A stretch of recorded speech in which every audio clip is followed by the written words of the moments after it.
Well, welcome back. It's still the Ladies Circle here on TV3. If you're just tuned in, it definitely is the right time for you. We're about to get into our discussion with our guest for today. Now, on the 12th of August 2024, the NDC, that's the National Democratic Congress, launched a youth manifesto at the UPSA auditorium. And then a few days after, they topped it up with the main one at the University of Education, that is in Winneba. Now, so far, we've heard quite a number of manifestos from the various political parties that are looking to contest come December 7, 2024. And basically, talking about manifestos, basically a party's public intention, declaration of their intentions, the objectives and policies that they have for the country, should they be voted into power. So today we're hammering on the NDC's manifesto. Now, they themed this resetting Ghana, jobs, accountability, and prosperity for all. But what we're highlighting today on the show is basically the policies that they have for women, children, and the youth. And most definitely, we have Madam Luisa Kwakye, who will be helping us delve into all of those. Now, let's start off with women. I know that, one of the heartbeats of every single manifesto, every single political party is definitely doing something for these categories of people that I mentioned. That's women, the children, and for the youth as well. Just going through quickly some of the thematic areas for the women that we have. So there's women empowerment in there that seems to talk about economic opportunities for them, leadership and representation of women, healthcare. We've got gender-based violence as well. And so talking about these things, what are some of the things that you considered, talking about the NDC, when you were putting this particular manifesto together, especially for this area? Let's start with the women. Okay. So I would want to say thank you on behalf of my party for giving us this opportunity to tell Ghanaians what we would want to do for women, children, and the youth. Starting off with women. The NDC has always been a party that believes so much in the empowerment of women. That is why for 2 years running, we have actually given a woman the opportunity to become a running mate for the general election. So one key thing that we identified is that according to the Ghana Statistical Service, a whopping 1.2 million Ghanaian women are not into any form of employment. So what it is that economic empowerment is key for Ghana to become a better place. So we came up with a policy we call the National Women's Bank. What the National Women's Bank is seeking to do is to provide economic empowerment to the ordinary Ghanaian woman. We will notice that in Ghana, a lot of women are into banking and finance. But over the periods when we had a clean-up of our financial sector and all of that, most women in the financial sector were rendered jobless. They were in the house. We have a couple of people who are graduates who are also into that sector who have nothing doing. So how can we solve this problem of the nation?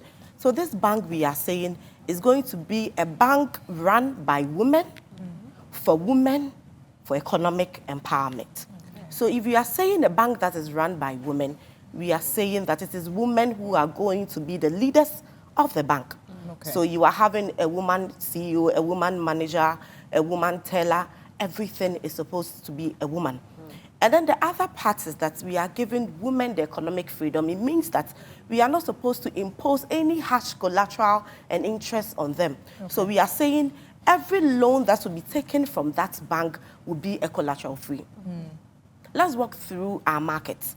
You notice that most of our women are doing tabletop businesses.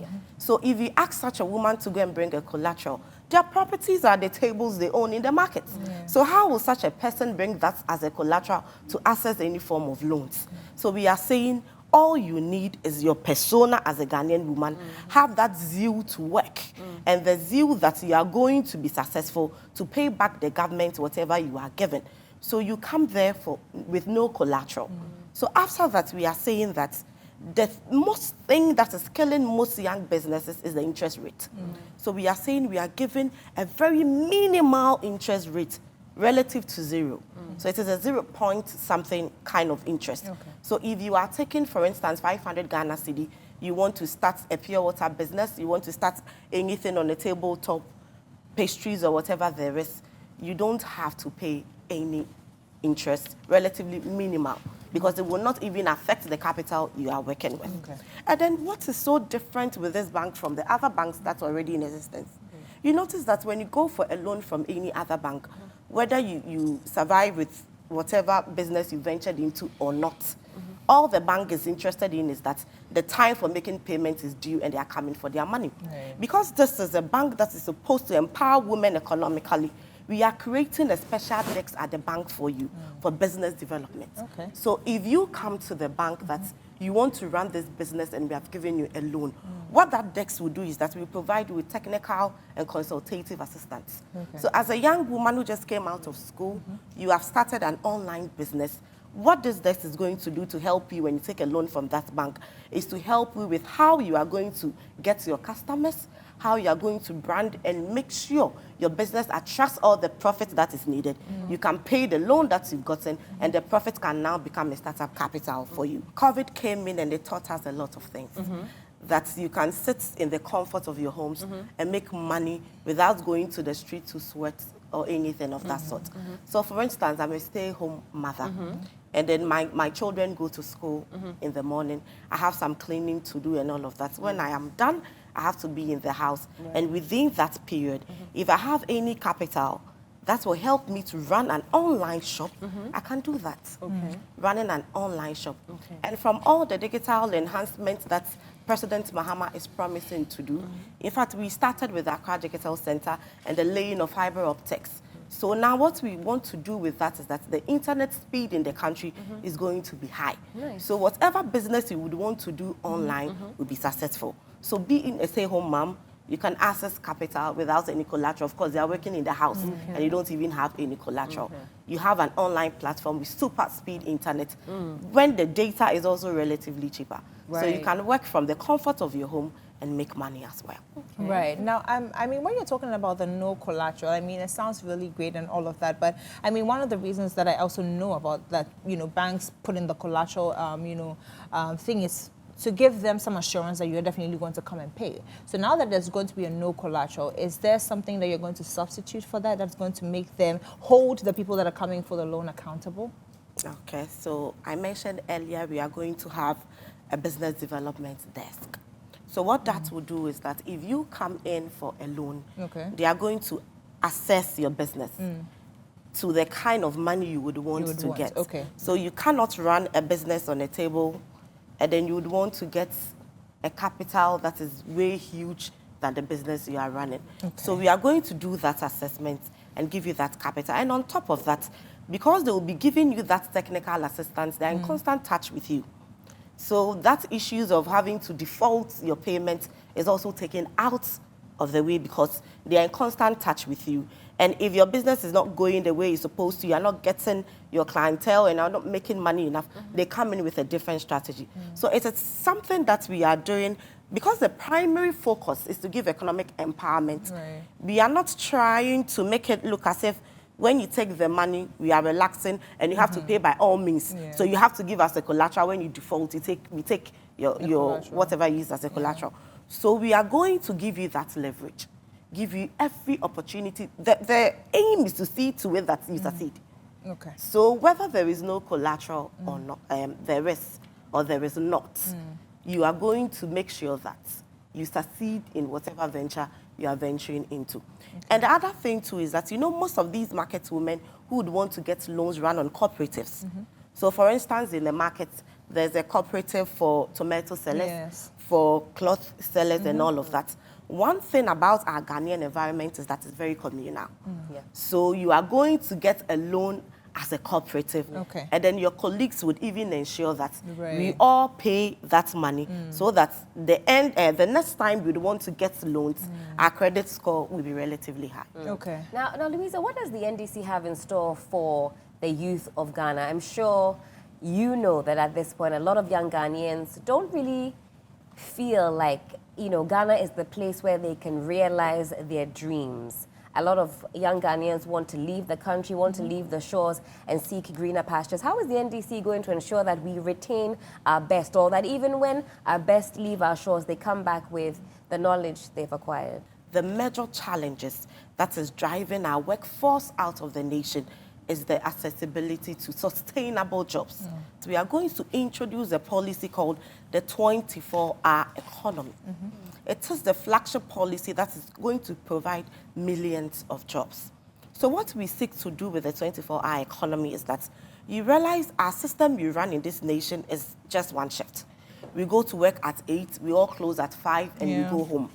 In the night, every other business production ceases, with the exception of a few companies that have the capacity to run for that 24 hours. So what we are saying is that if that period is not put to good use, then we can put that period into use by bringing in a 3-shift system. So we are saying it is a 1-3-3 formula. So what the one means is that it is the same job, 3 shifts, and then 3 extra people will get an opportunity to work. So if I go to work in the morning and close and come home, after 2, my sister would also go to work and close, and in the night, another can also go. So let me make this simple for all of us. We are saying that we are going to start with service delivery and some manufacturing industries. So service delivery, one of the key areas that there's a lot of demand within the government sector is DVLA, passport services, and then the port. A lot of debates have been ongoing that we have the digital platforms that you can actually get your passports and your DVLA services. But the argument has always been flawed from the inception, because if you pay on the portal, that portal that was launched by Honorable Hannah Tete, who was a foreign minister under the NDC government, you pay for the services, you put in your application. But one thing that stands out is that you need to have your biometrics captured. That is not done online. So no matter how early you pay on the portal, how you put in your application, you still have to book that appointment to go in person to get that done. And under that policy, there are some key sectors that will be very viable for the venture. We are saying security, transportation, and then the other thing is that we are going to give tax waivers and utility waivers. And already the UN is saying that in Ghana, our security to citizen ratio is even relatively low. It doesn't meet the standards. So we have to get more security personnel. What does that mean? We are going to employ more people to the police services, to the military services, and the other security agencies, because we are going to do this together with the private sector. Some people also own security companies, and government is going to put them on the program so we can provide adequate security for people to work in the night. Then we talk about the transportation services. We notice that a lot of times when you want to step out in the night, for the ordinary Ghanaian who do not have cars, you don't have any churches moving in your neighborhood. So if you don't even have money to afford that luxury kind of vehicle, you don't go out in the night. So under the NDC, we already started the Ayalolo bus system. So you notice that there's a designated bus stop. If I go to this bus stop at this time, as is practiced in the developed countries, I know that my bus or train will arrive at this time and I'm moving. So there will be dedicated lanes, so they don't juggle with us through the traffic jams that we have. So you can go quickly to do your work and then come back quickly. And then the bit on the utility waivers, we are saying that if companies are going to run for 24 hours, then they would need to use a lot of utility. So if already I'm going to use a lot of utility, then my cost of production would increase. How will government cushion me so that I can cut down on my cost of production and employ more? Because the key aim of that policy is to create more jobs and for manufacturing. So we are going to give them that utility waiver, and then they are going to cut down on their cost of production and employ a lot of people. What do you say to Ghanaians who say that they are disillusioned when it comes to manifestos? I mean, listening to you right now, I can't, I feel like let's even bring this Ghana that Luisa is painting right now. It sounds very sweet, sounds very economically buoyant. I mean, businesses are running, our bus lanes are set out. What do you say to Ghanaians who say, yeah, Tiabre, I mean, we are constantly being wooed by different political parties, and that this is yet another set of promises that will never materialize? A lot of people are disillusioned by promises that have been made by the NDC, by the NPP, by other parties as well, and not all of them have come to fruition. That is a fact.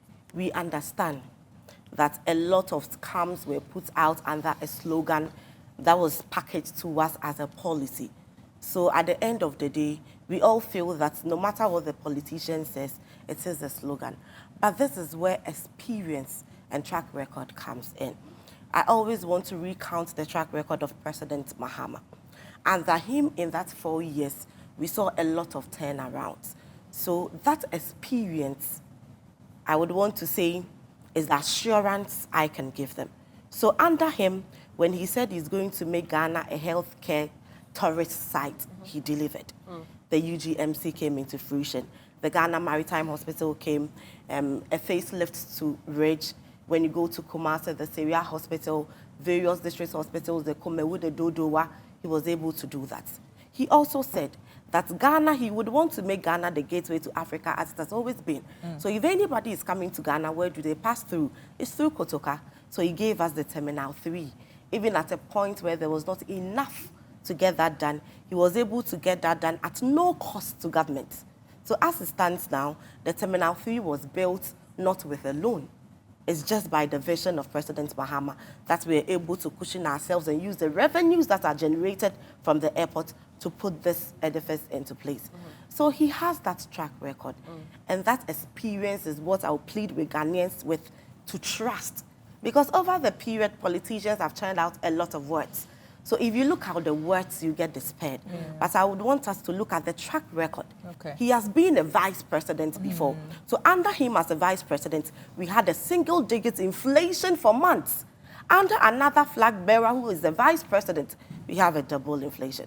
So if the one who gave you single inflation and the double inflation is telling you that we are going to do it, you would have to look at the track record. And that, again, President Mahama is the man who can They are wrapping us all. Piggyback on what Helen said. So in the case where some of these policies or promised policies are not implemented, how do you think, or what do you think is the best way Ghanaians can hold you accountable for not performing up to the standard that you guys have actually sold to us? So we have always believed in the forms of holding people accountable. So if you look at our manifesto this time, we are saying resetting Ghana, jobs, accountability, and prosperity. So we are saying that there will be a policy called Operation Recover All the Loot. So if we are going to recover all the loot that people were given government monies and they didn't perform, we are saying that no government appointee should go in for any scholarships. No government appointee should go in for things that are cushioning the ordinary Ghanaian when they have jobs and they are getting salaries. So under the Operation Recover All Loot is the accountability measure we are giving Ghanaians. Even before we leave office, we will not wait till we leave office before the special prosecutor comes in to pull people here and there. Even while we are in office, there is that policy that is putting every government appointee in check. And we are calling our manifesto a social contract with Ghanaians. It's a contract we are having with them. So at any point in time they feel we are defaulting on our contract, advocacy is there. In this nation, we have given the room and opportunity for a lot of CSOs to operate freely without any intimidation and fear. So advocacy is also another tool that we can use. Constructive criticism. I can assure Ghanaians that President Mahama is a listening president. So while we are putting together a policy to also check accountability, Ghanaians also have a say because they are the people the power belongs to. Okay, indeed. I mean, we've spoken about the youth, we've spoken about women. Now let's go back, let's go to children. Definitely one of the pointers that I saw under there was, you know, the special needs and the support for children with disabilities through certain programs. And also, you know, there's been the talk about education, which happens to be one that is on people's hearts a lot. Talk about free SHS, there's a promise to, you know, make it better from your side. And also one that has sparked some controversy and still is in there. We talk about the tertiary, the no tuition, you know, in there. And I think once you're here, I'll just pick your mind on that to clear the air. When you talk about the entire tertiary education and the fee structure that the NDC is promising Ghanaians, what is it about? Okay. So our educational policy, it's stemming right from the early childhood. We have a policy called the Great Beginners Initiative. Okay. You don't just wake up as a toddler and go to the secondary school. You would have to start from somewhere. Okay. And over the periods, research have proven that our basic schools in the villages, in the rural areas, they lack that facility and the technicalities to even grow well, to be in competition with people who are in urban areas when it even comes to BEC. So under the Great Beginners Initiative, early childhood education is going to be tackled. Okay. So there is crèche from 0 to 4 years. Okay. We are going to make sure that all the educational facilities that they need, the facilities to get them to move into the classroom, furniture will be there because we have another furniture for all policy. We are not leaving any Ghanaian child behind. So you would have that. We are having ICT centers in every basic school, so these kids can have access to digital platforms and the educational materials on there to bring them at par with people in the urban areas. And then from there, we are saying that the basic education from the Great Beginners Initiative, you move to the basic school. So at the basic school, one key problem we have identified is that most teachers who are posted to the rural areas that needs a lot of attention do not either make it to the place because the roads are deplorable, or they don't even have accommodation. Okay. So we are saying that the new facilities we are going to build for basic schools would have accommodation attached to it for all teachers. Okay. So it become easy for them to go to the classroom, and the students would also have the necessary time to engage with them. And other incentive there to make basic education good is that we are giving a 20% allowances to all teachers who would agree to postings in the rural areas and then give them the quality of teaching that they need. So from there, we move to the secondary education. That is where the free senior high school, Bruhaha steps in. I would want to say on your Noble platform that if anybody says that the NDC is going to cancel the free senior high school, it is a lie. Review does not mean cancellation. It is a Review lie. doesn't mean cancellation. Review means review. Okay. Review means that whatever the problems we are having with implementation, let's sit on the table, let's have stakeholder engagement, and come together with solutions to that issue so the program can become better. So one of the key issues with the free senior high school is that we lack the necessary infrastructure for that. When the NDC started the progressive free senior high school, we wanted to do it with the e-blocks, put students on the day school system for free before we rope in the borders to the system. But under the MPP's free senior high school, their implementation is different. It was a wholesale system for everybody. So what we saw is that now we have a traffic light system. People go red group, gold, and then all of that. So you go to school for some few weeks to come and stay home for months. So even around the time that we were having a lot of teacher-student contact, most students were not able to even make it for the past month. How much more now? So if we are going to make it a quality services for the ordinary Ghanaian, what we are saying is that we are going to give a dedicated funding source. Because you notice that some years back, all we heard with every problems we had in this nation was free senior high school. Free senior high school. We don't have machinery in our hospitals. Free senior high school. We don't have inflation is going up. We don't have enough food stuff in the market. Free senior high school. That is why they sought to introduce the e-levy as the stopgap to all these issues. And the e-levy has proven over time that it cannot solve that. So how then do we sustain the free senior high school policy? While we are giving a sustainable funding source to the policy, we are saying that a lot of private schools that were running the second cycle institutions have collapsed because everybody wants to go to the free senior high school. What happens to the private school businesses? It is collapsing. Meanwhile, they also have infrastructure that we can leverage on. So President Mahama is saying that he is going to rope them in onto the policy so we can leverage on their infrastructure to cancel out the double track system that we have. And then the e-blocks that we started that were not able to come to a completion, we are going to complete all of that and see to it that our children, our brothers and sisters in the second cycle institution have access to quality education. So the no-fee stress, we call it, is going to ensure that the entry into the first year is free for all public tertiary institutions. And I would want to say on this platform, the admission letter you receive as a student when you pay qualifies you to become a student is what we are going to pay. And the debate has also been that after the free, what's next? Yes, exactly. So what's next we are saying is that the Student Loan Trust Plus. Over the periods, you cannot access the loan without certain guarantors. And then now, under the Plus system, we are saying when you become a student, the government has already absorbed the first year. So you now are a student. and you can go in for a loan. Because if you are not a student, you cannot go with the admission letter to any facility that I would want to get this. But once you're a student, you can sign on to the Student Loan Trust Plus and get your fees paid. And when you complete school, until when you get gainfully employed, is when the government would start deducting the fees from your salary. Okay. So when you get employed, you pay the government for the student loan so the policy can keep running.